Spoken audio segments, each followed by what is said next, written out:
Well, thanks again for the opportunity to be together and to look at the scriptures and some of these important questions. The question that we had last week was question number 11 on the series. Disagreements about money and how children should be raised are two common issues that cause stress and conflict in marriages. Do you have any advice for couples that struggle in these areas? And so last week we were basically taking up the financial aspect. And so tonight we're going to be delving into more of the raising of children, disagreements about how children should be raised. And I'm going to take the next question along with it about the goal, what goals should we have? So we'll just spend a few minutes on the aspect of disagreements about how children should be raised. When I closed last week, I made mention of something that I thought was helpful from Dr. Willard Harley, who's a Christian counselor. And he mentioned something called the policy of joint agreement. And it basically means to never do anything as a couple without an enthusiastic or willing agreement between you and your spouse. And last week I was emphasizing how important that is in financial matters, but it's also equally important in regards to our handling of our children. And I'll just mention again that the insight that he gives in this is something that I think is very important.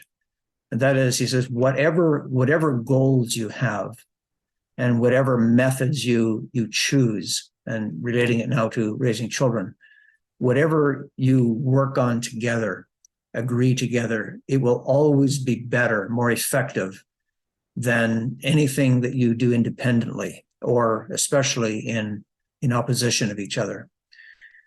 And so we need to recognize as a couple that you need each other's perspective and each other's support. It's one of the most difficult and frustrating things to be trying to train your child when you're not in agreement as to the importance of what's being done and the way it's being done. And I will have to make a confession that for Becky and I, this was the area of greatest stress for us, apart from other external stresses that hit us going through life and so on. But the greatest stress for us as a couple was in the raising of the children, in issues of what do we do when there's disobedience and how do you manage discipline. And part of that was personality, and part of it is family influence and training that we experienced growing up. One of the things that, looking back, I appreciate about my own upbringing. Now, we were, grew up on a dairy farm, and there was lots of work. So there was a lot of responsibility.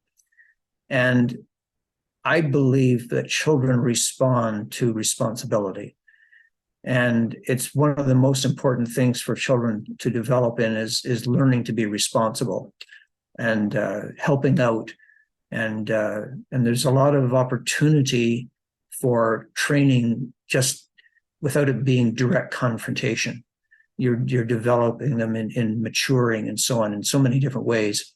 And so even though farm life wasn't easy, I've never regretted that framework in which I myself was raised. And the other thing that I think we noticed that Becky and I noticed it, especially by way of contrast with her own upbringing, was that my parents trusted us. Now, there was a few times when we failed them. But I believe that children tend to rise to the level of confidence we put in them as a general principle. And I'll probably touch on that a little bit again later. But getting back to just how it happened for us, Our oldest son is quite easygoing in a sense. In a sense of he's not a strong-willed child, stubborn, quietly stubborn, but not strong-willed and confrontational. Our younger son, by way of contrast, was the polar opposite. He was strong-willed, independent. He was ready to be on his own when he was 5. And he intended to be on his own by the time he was 16, and he almost made it. And so, unfortunately, it led to a lot of stress in those growing up years. And just the fact that, Becky tends to be more decisive, more confrontational, speaks more quickly, more easily angered. And I tend to be the opposite. I tend to be the phlegmatic, easygoing person that doesn't respond to confrontation that well and tends to avoid confrontation. And so we tended to be the opposites. And so that was something that we had to face and find some kind of strategy to learn how to work together.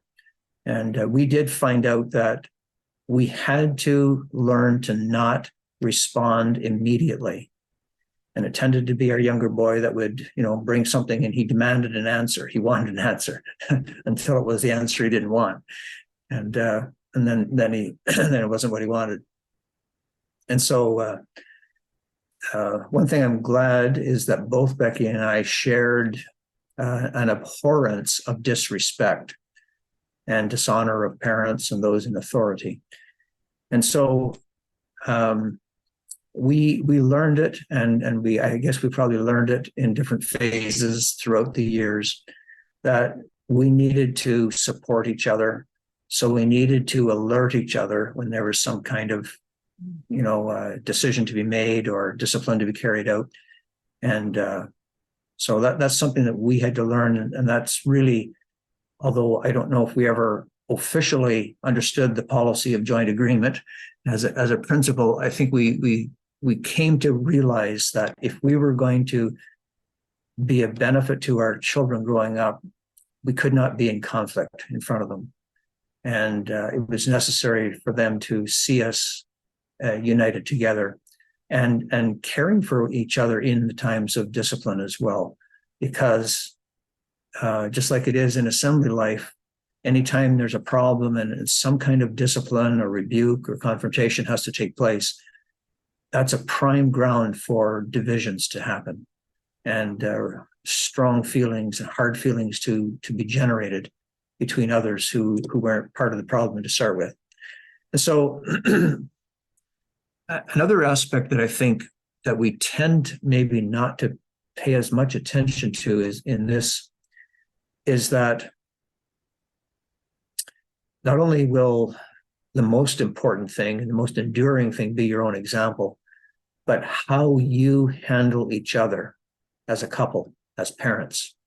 Your children are very observant. They're going to watch how you care for each other, how you react to each other, how you handle each other when you're upset, and how you resolve issues and how you reconcile. And that care that you have for each other and the love that you share together is actually the greatest security and foundation for their development. And so I think we can't underestimate the importance of that.